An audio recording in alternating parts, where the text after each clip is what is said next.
never been on one of those hot lists, you know, the ones with the A-list celebrities, and they go to all these happening parties, and there's sort of like a bouncer at the door who ascertains whether or not you get to go in or not. But these types of scenarios are all over the tabloids. And I don't frequently read them, but I do see them in the grocery lines, and I do see them at the hair salon or at the doctor's office. So I know that there's a bouncer, making sure that those who belong get in, and those who don't belong stay out. And I guess that they decide this, they ascertain like your coolness factor or something based on looks or age or gender or money. Who knows? But the bouncer also makes sure that the undesirables aren't left lying around to detract from the mood of the moment. If he says you're out, you are not only out, but you're out of sight. So I think that the bouncer in this story stunk at his job. Either that or there's some ulterior motive. See, Jesus is on his way to a party to which he's received an exclusive invitation. But he really isn't supposed to be on the guest list. This is going to be a hopping party.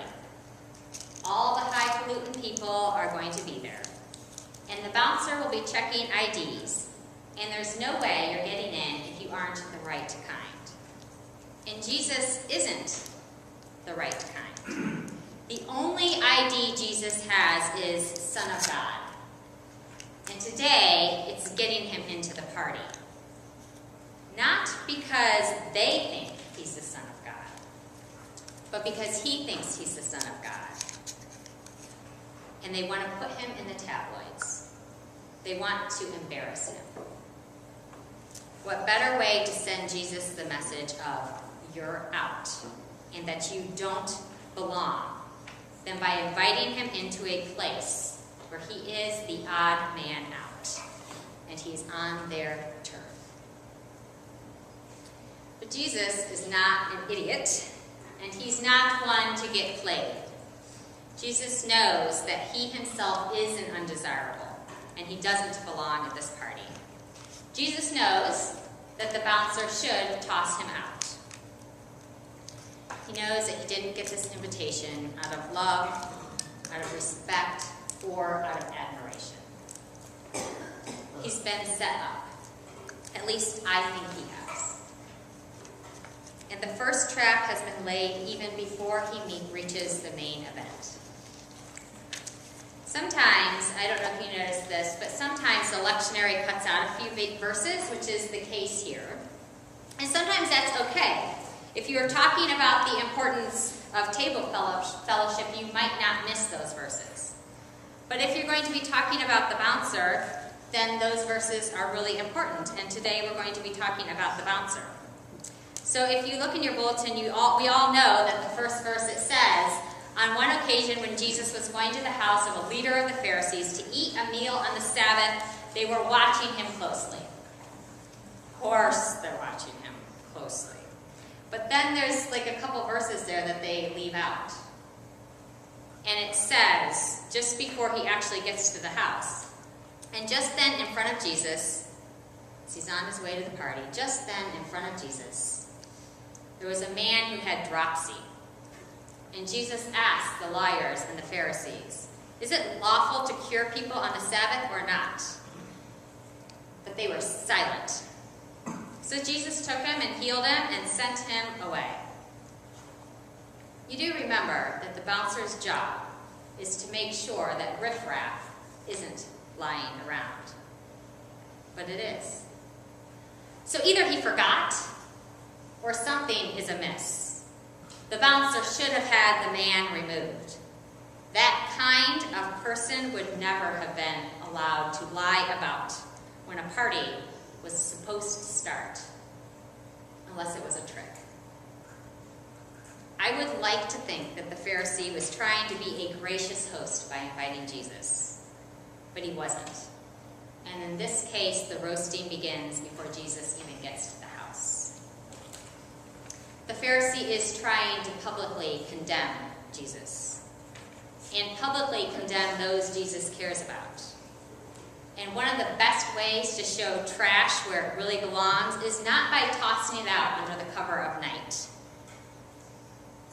but to leave it so that everyone who walks by it can talk about it and gossip about it and spit upon it and kick it and humiliate it. The man with dropsy, publicly condemned as the partygoers walk by. Jesus, publicly condemned as he stops near the man. Jesus was invited to a public party to be put to the test. The whole thing is very, very public condemnation. And I've been wondering if that isn't a big, big point of the issue here. And maybe it's because life today can be so public that it strikes me. But all I have to do is press a button on my phone or turn on the television or walk out the door or stand on a treadmill at the gym and I can get information. And once something is public, well, it's up for judgment or ridicule or question. Once something is public, it becomes how people know you, whether or not it's who you actually are or not. Right? This is true. We ID people based on our opinions. This week there was a bunch of hubbub about Miley Cyrus and her apparently inappropriate performance on television.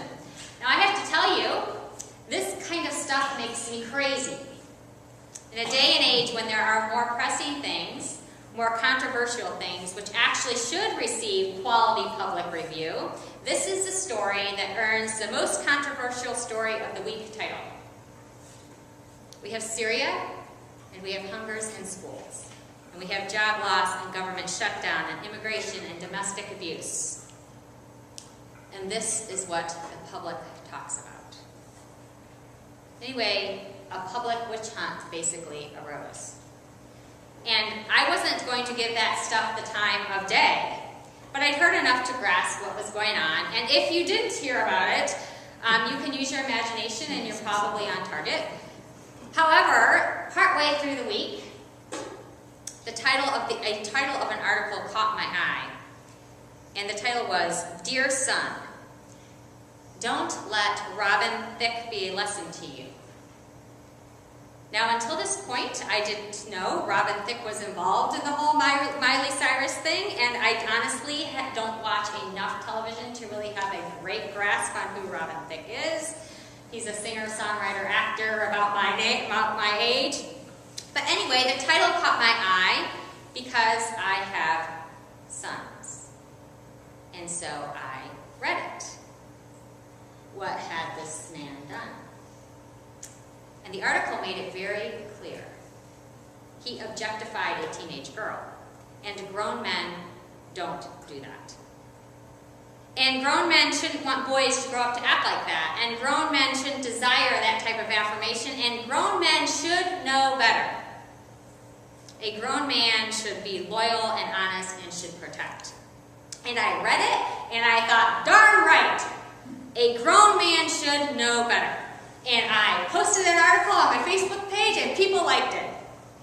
And then I thought, public condemnation. That is what I did. I crucified someone publicly because of what they did. And I have to tell you, I still think he made a mistake.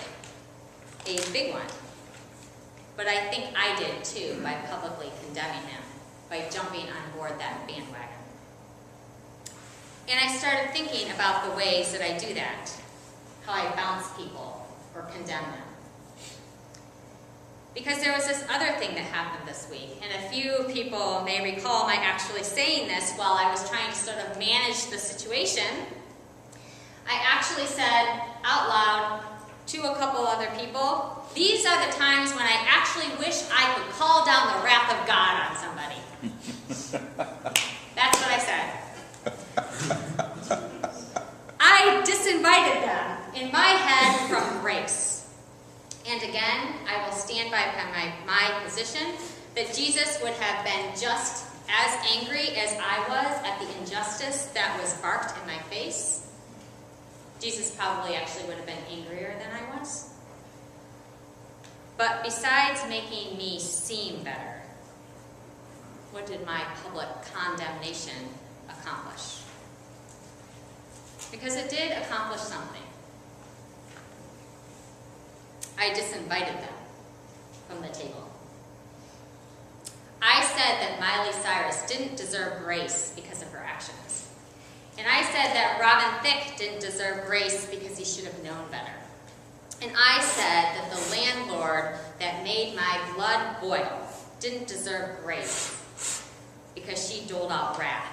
So she should get a dose of her own medicine. Go and sit outside by the man with dropsy, is what I said. You don't deserve the grace of Jesus. You've exploited sex and music, and you've abused power and wealth, and you've cheated and lied, and you've refused the poor and the lame and the disenfranchised. So I, in my pharisaical way, disinvited. They had their chance. I'll give plenty of grace to those who don't, or those who haven't had a chance, or those who are down on their luck. But it's harder for me not to yank away grace that should get from people that should get it. Which must be why Jesus goes to the party. Because it's quite curious. If they really are trying to trap Jesus, why does he even bother going? Because when he heals the man with dropsy, he has already made his statement. He's already made the statement that he loves the poor and the needy and the lame. He loves the unlovable.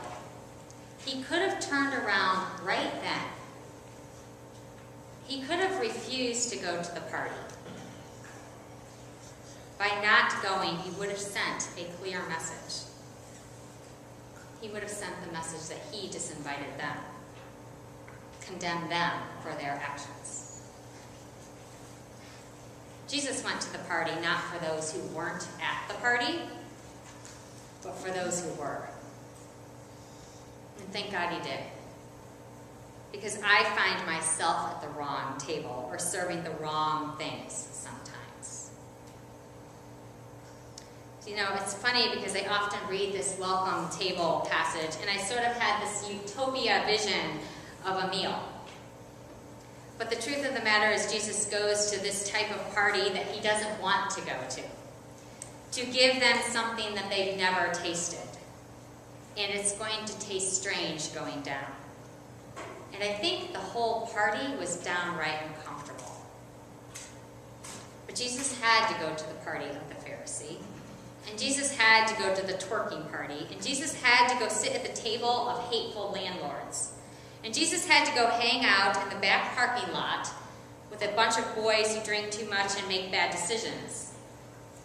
And Jesus had to go sit at big, important tables where people hold the fate of others in their hands. And Jesus has to come sit at our kitchen tables. Because sometimes the person that I most quickly condemn or most quickly disinvite is sitting right across from me. Sometimes we forget very, very quickly how sweet grace can taste. And I need Jesus to remind me of that often.